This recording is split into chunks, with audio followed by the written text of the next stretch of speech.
How would you feel if you could have a better relationship with your dog? Just imagine how nice it would be to have your dog walking calmly on a loose leash in any environment.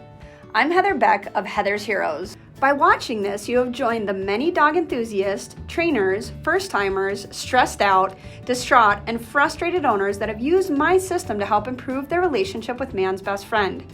Thank you for trusting me on this journey. This is a proven system that will help to create a better relationship with your canine companion. My signature and patented tool helps to safely calm excited, fearful, nervous, reactive, and aggressive dogs using naturally ingrained instincts. If you have a dog that you're struggling with, this process and tool could save the day. No matter what tool you use with your dog, you want to make sure that you take the time to learn how to work with your dog.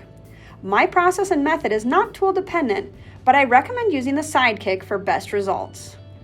The Sidekick is a 2-in-1 tool that works as a head halter or slip lead that comes in 2 sizes and can be used on dogs of all ages, sizes, and most breeds.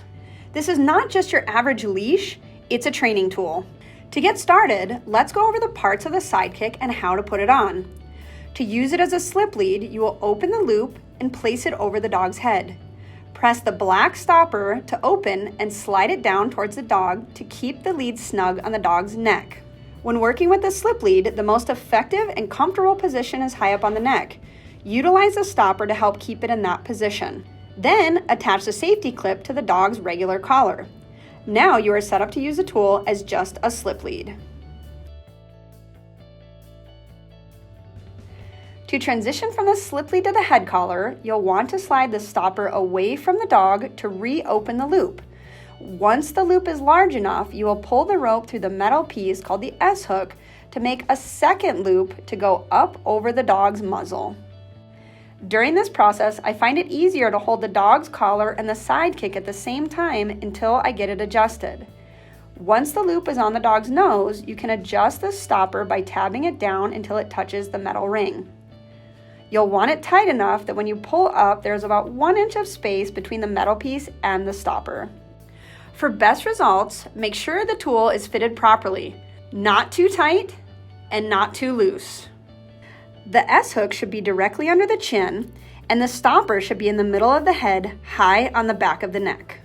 You can simply adjust this by moving the loop in the back and the loop on the nose in opposite directions until it is in the correct position. Always make sure that the safety is connected to the dog's regular collar.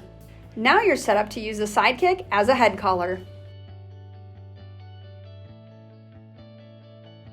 Want to go right to the head collar? Here's a quick tip. Create 2 loops, one in the front, one in the back, with the S-hook hanging in the middle. Now you can slip both loops over the dog's head. Back loop goes to the neck, front loop goes to the nose. Adjust for proper fit, then slide the stopper down to keep the Sidekick in position. Attach the safety to the dog's collar. Now you're all set to go.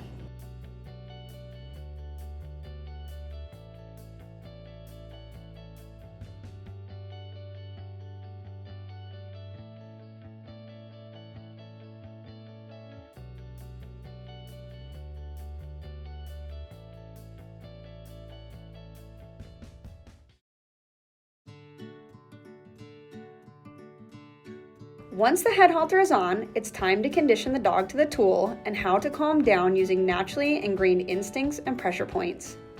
This is usually a new experience for the dog, and when dogs are confronted with new situations, they have one of 4 responses: flight, fuss, avoid, and understand. Flight means to move away with intent.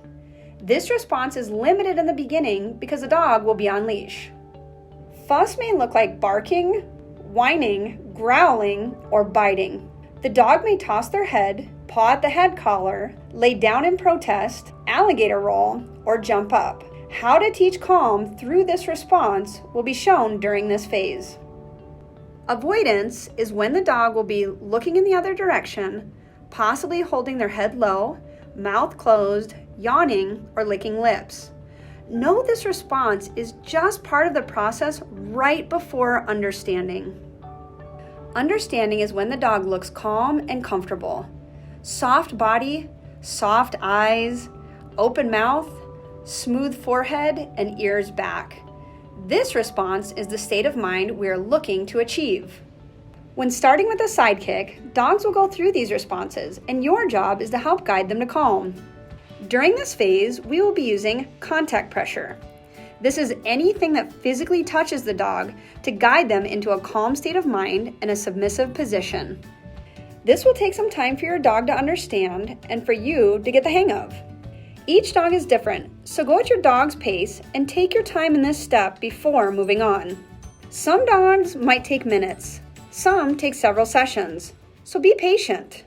Start in a quiet area with little to no distractions, like in the house or yard. When first putting a head collar on, they will often start with a fuss response to get out of the tool and stop the process. By holding gentle and consistent pressure up, about the weight of an apple, when the dog protests, we are using their naturally ingrained instincts and pressure points to help them learn that this is not the behavior we want. You'll want to hold the leash short and not wrap it around your hand in anticipation of the dog struggling. It should be short enough that your dog shouldn't be able to put their nose to the ground. If their nose hits the ground, they're not paying attention to you and the activity. All handling should be calm and slow. Patience will be your best tool. It may take several minutes for your dog to move into a sitting position. Just know this is part of recreating your relationship. Your dog will hesitate to move into a submissive posture because no one wants to lose their leadership role.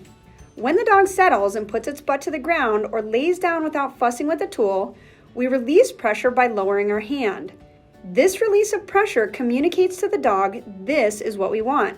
The release of pressure is the reward. If your dog is struggling to sit after several minutes, you can help them out.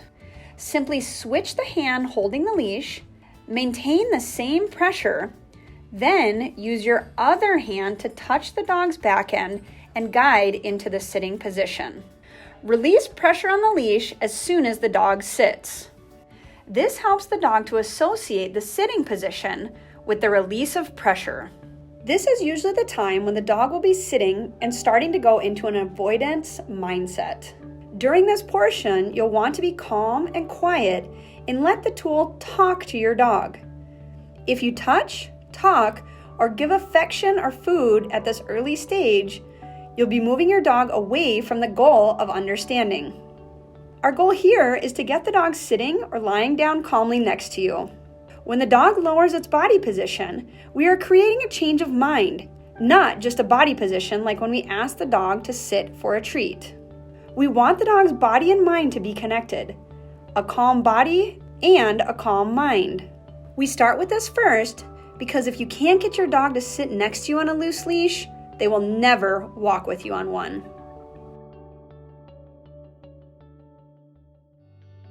Once you have spent time getting the dog comfortably sitting next to you, it's time to start walking. The goal of this phase is to start moving and walking with your dog while maintaining a loose leash and a calm state of mind. The dog will move from avoidance towards understanding through the walk.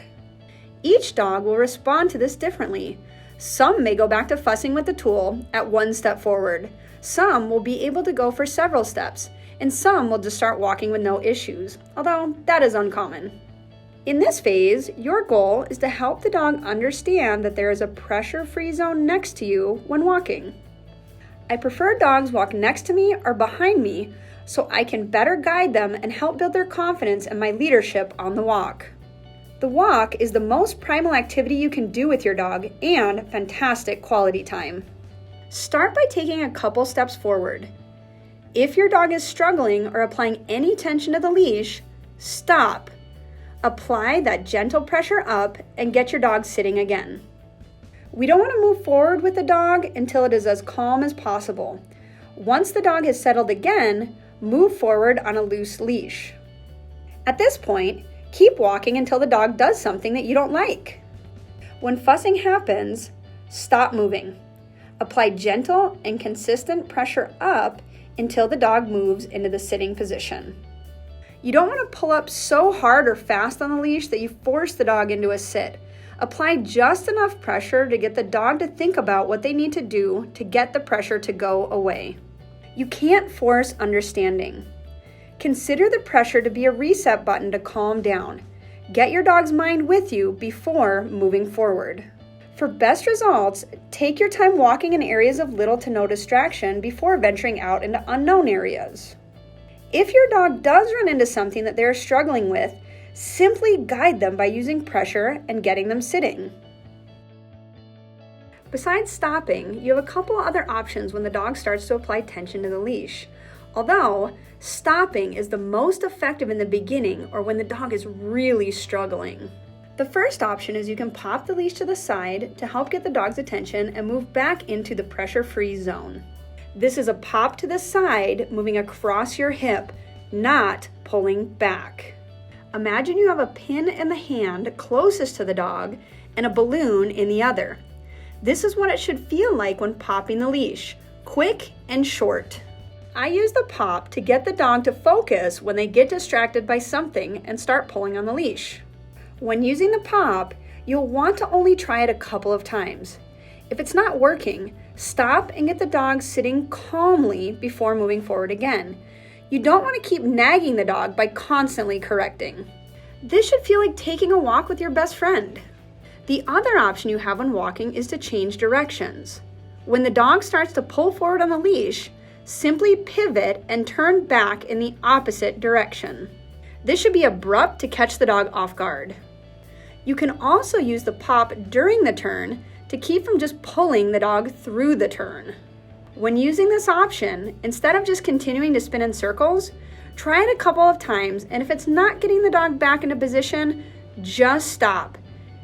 So when you need to help guide the dog, just remember, stop, pop, or change directions. Patience will be your best tool. For more resources and information, visit us at heathersheroes.com.